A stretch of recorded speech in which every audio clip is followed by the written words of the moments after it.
Oh my God. So, thank you. I want to talk today about humility and also the spiritual practice of being willing. And anytime I want to talk about these things, there are three questions I have to ask myself. The first one is, am I willing to allow God into all of my relationships? And the second one would be, am I willing not to be a victim of my circumstances? And the third one, which is always the hardest for me, is, am I willing to tell the truth about what happened? Instead of living in a fantasy world of woulda, coulda, shoulda. And for most of my life, the answer was absolutely no. I didn't like it. I didn't want to live in the real world. I love my stories. There was nothing wrong. But I had a problem, a big problem. My addiction was kicking my ass. I was about 43 when I went into treatment for the second time. And they told me I was going to have to go to any lengths to stay sober. Any lengths. And I was going to have to tell the truth about what I had done and who I had harmed.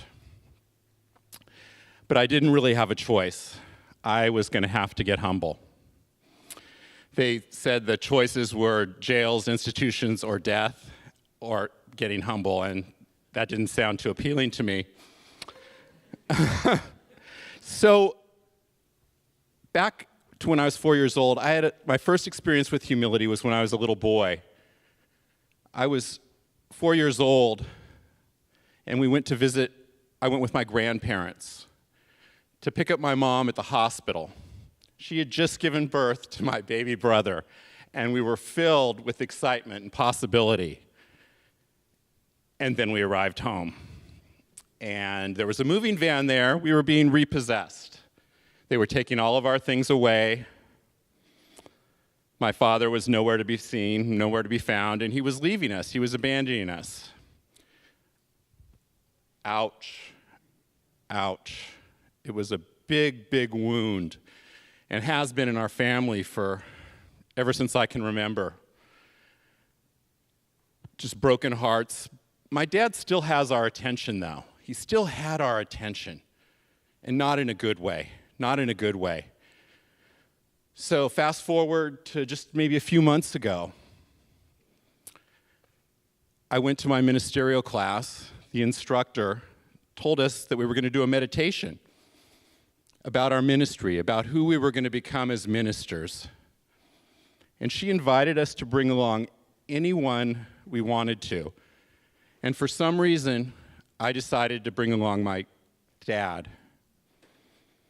And I got a real clear message that day from God, a real clear message. Brent, everything you think your father did to you, he did for you. And I was willing to hear it. The rest of my life, probably not so much, but I was willing to hear it. And that should be a really big commercial for this center, because I just showed up, and we've all done meditations in classes, but the miracle showed up.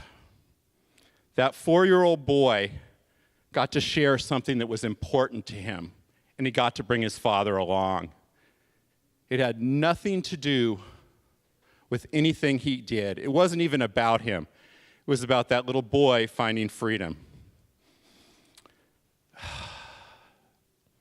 I think we like to say in AA, when we ceased living in the problem and began to live in the solution, the problem went away.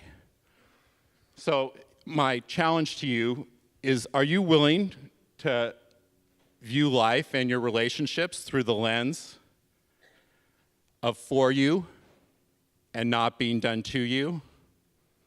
I highly, highly recommend it. It saved my life. Thank you, and I love you.